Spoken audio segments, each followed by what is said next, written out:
Westlife ni kundi la muziki bendi kutoka Ireland lilioanzishwa mwaka 1998 katika mji uitwao Sligo. Kundi hili liliunda jina lake katika historia ya muziki wa popu kutokana na sauti zao laini na nyimbo za mapenzi na mafanikio makubwa kwenye chati za muziki Ulaya na duniani kote. Westlife ilianza ikiwa na vijana watano akiwemo Shani Ferran na Mark Filhali na Kiani Egin na Nick Bryan na Brian Fadel alijiuzuru mwaka 2004. Tangu 2004 hadi leo Westlife imeendelea ikiwa na wanachama wanne, Sean, Mark na Kiani na Nick.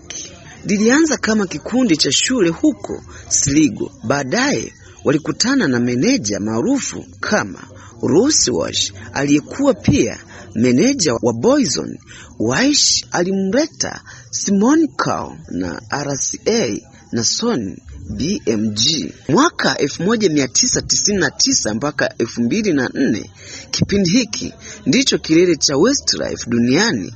Walitoa album na nyimbo nyingi zilizofanya vizuri sana kabisa. Hizi ni baadhi ya nyimbo zao kubwa zilizovuma zaidi, ikiwemo Sweet It Again na It I Let You Again na If I Let You Again na Flying Without Wings na My Love na Uptown Girl na You Raise Me Up na World of Out Owen. Walivunja rekodi nyingi Ulaya, ikiwemo kuwa na nyimbo 7 mfululizo kuingia namba 1 Uingereza. Mnamo Machi 2004, Brian aliondoka kundini ili kujikita kwenye familia yake na kazi ya solo. Kuondoka kwake hakukuvunja kundi, waliendelea kama wanachama wanne.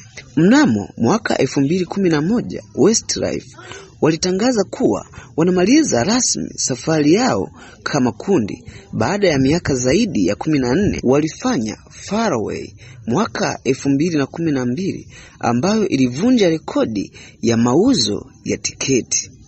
Baada ya hapo, kila mwanachama alianza kazi zake binafsi. Mnamo mwaka 2018, Westlife walitangaza kurudi pamoja baada ya miaka 6. Kurudi kwao kulifurahiwa na mashabiki duniani kote. Walitoa nyimbo na album mpya inayoitwa Hello My Love ya mwaka 2019 na Spectrum ya mwaka 2019 na Wild Dreams ya mwaka 2021. Pia wameendelea kufanya matamasha makubwa hasa Uingereza, Asia na Ulaya. Westlife inajulikana kwa nyimbo za mapenzi, ballads na sauti tamu za makoras na uimbaji wenye maudhui ya hisia. Kundi hili ni moja ya boy band zilizofanikiwa zaidi duniani kote. Nyimbo 14, namba 1 Uingereza, album zaidi ya 55 milioni zimeuzwa duniani kote. Rekodi kadhaa za festival, tuzo nyingi za muziki Ulaya na Asia. Westlife imeendelea kubaki kuwa moja ya makundi ya muziki yenye ushawishi mkubwa katika historia ya popu. Hadi leo bado wana mashabiki wengi duniani kote kutokana na ubora wa sauti, ujumbe wa nyimbo zao na uimara wa kundi. Hivyo usisahau kusubscribe na kutani on notification. Hii ni 49 Media. Asante sana kwa kunisikiliza.